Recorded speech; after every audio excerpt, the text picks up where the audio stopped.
Hola, bienvenidos a Código ATP.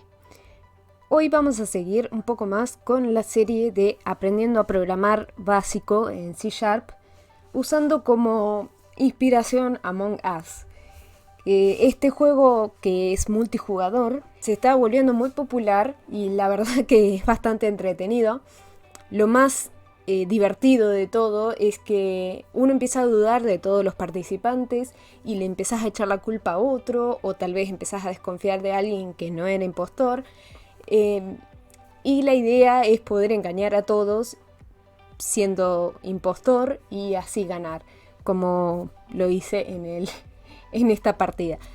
El juego te lo puedes descargar gratis para celular, y si no, puedes comprarlo por Steam para computadoras, que sale 70 pesos argentinos, y que es una ganga en realidad para un juego, porque bueno, es un juego bastante sencillo. Y bueno, vamos a seguir con lo que nos compete, que es la parte del código.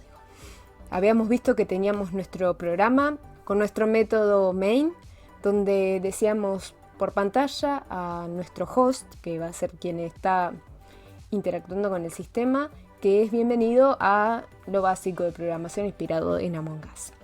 Luego teníamos declaradas las variables mínimo y máximo, que eran para definir los jugadores, y le decíamos por pantalla de nuevo que ingrese el número de jugadores, y se captaba ese ingreso por teclado por medio de este método que se llama readline.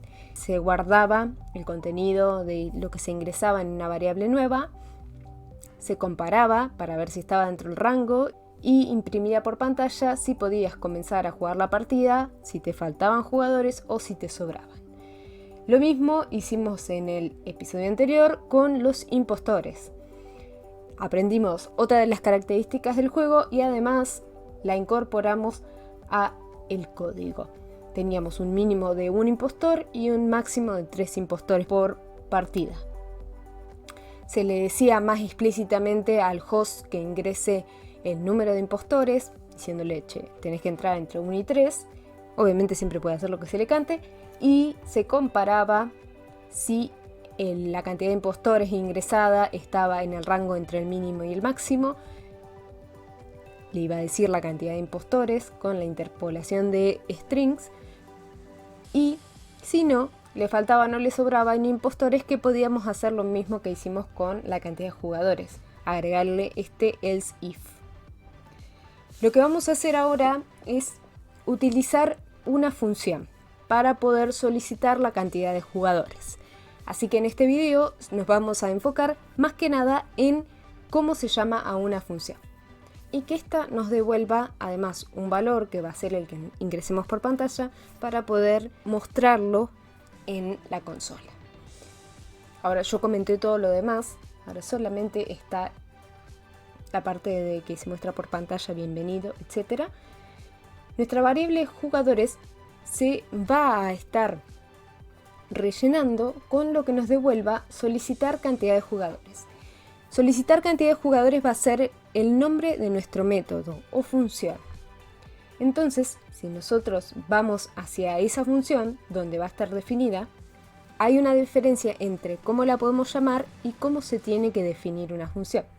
La podemos llamar con solo el nombre y usando los paréntesis, y depende si necesita o no parámetros, se los pasaremos. Como por ejemplo, podemos ver que readline es una función que requiere de un parámetro de tipo string que se le pasa para que haga algo con eso. Volvemos a nuestra función solicitar cantidad de jugadores. Por lo que pueden ver, esta llave está cerrando nuestro método main y abajo estoy declarando una función nueva, totalmente ajena a main. Entonces tenemos que esta función es de visibilidad pública. Lo que me está diciendo este public es que es pública y puede ser visible en toda esta clase. Es estática, que después vamos a ver de qué se trata. Luego le decimos cuál es el valor, el tipo de valor de retorno, que en este caso va a ser un entero. Y luego le decimos cómo se llama, que en este caso es solicitar cantidad de jugadores. Y al final se ponen los paréntesis para decirle si tiene o no que recibir parámetros. En este caso, si los paréntesis están vacíos, es porque no va a recibir nada.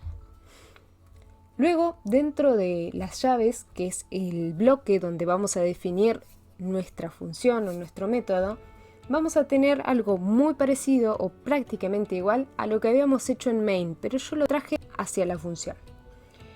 Teníamos una variable entera que se llama mínimo con el valor 4, una variable entera máximo con el valor 10, después imprimía por pantalla que ingrese el número de jugadores, y ese valor que se ingresaba por consola se parseaba a entero y se guardaba en la variable jugadores.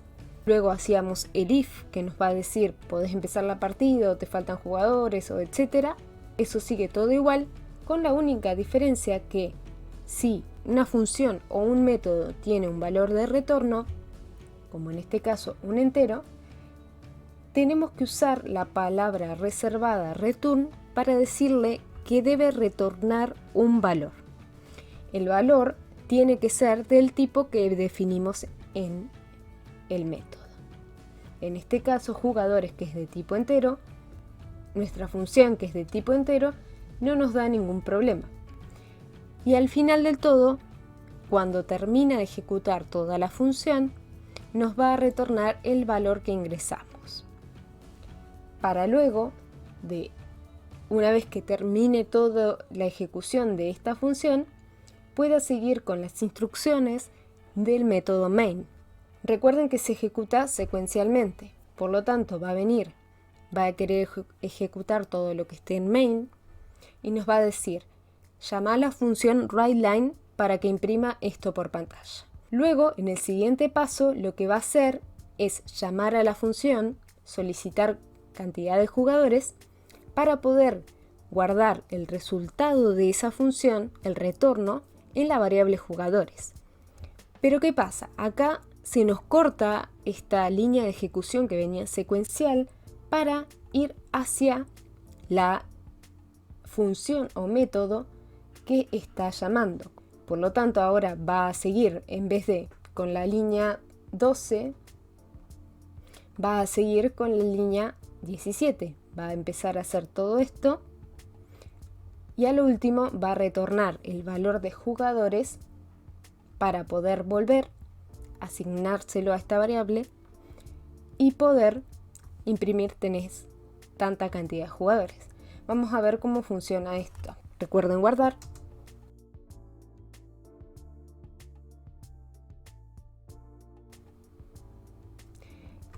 Y lo que me dice es, bienvenido a lo básico de programación inspirado en Among Us.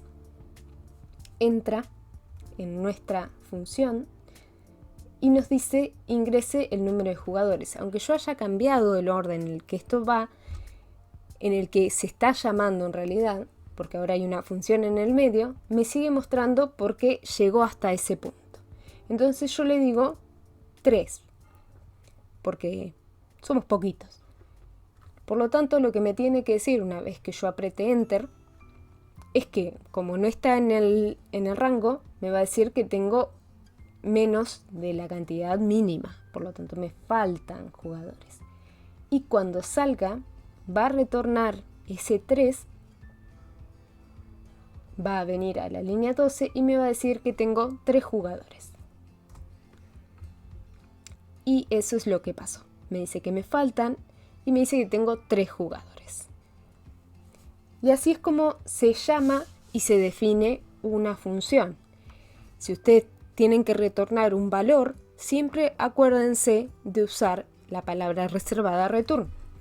Si no devuelven ningún valor porque quieren que solamente se solicite la cantidad de jugadores, podemos hacer eso solo.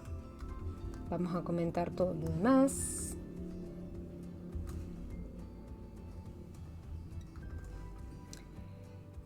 Si no quieren que devuelva nada, el método o función tiene que retornar un void. Void quiere decir vacío. Con lo cual, a nosotros acá nos va a decir que como solicitar cantidad de jugadores devuelve un void, la palabra clave return no es necesaria. O sea que en realidad está de más. La comentamos, guardamos y ahora ya se fue el error. Lo que esto va a hacer es que no retorne el valor que nosotros ingresamos, sino que solamente lo trabaje dentro de la función. Si corramos de nuevo, vamos a poner 4 y me dice que puedo empezar la partida, pero ya no me dice tenés tanta cantidad de jugadores porque nunca lo devolví y además porque yo había comentado esa parte. Y esto es todo por la parte de métodos y funciones, que vamos a seguir experimentando un poquito más. Y los espero en el próximo video para ver más sintaxis de C#.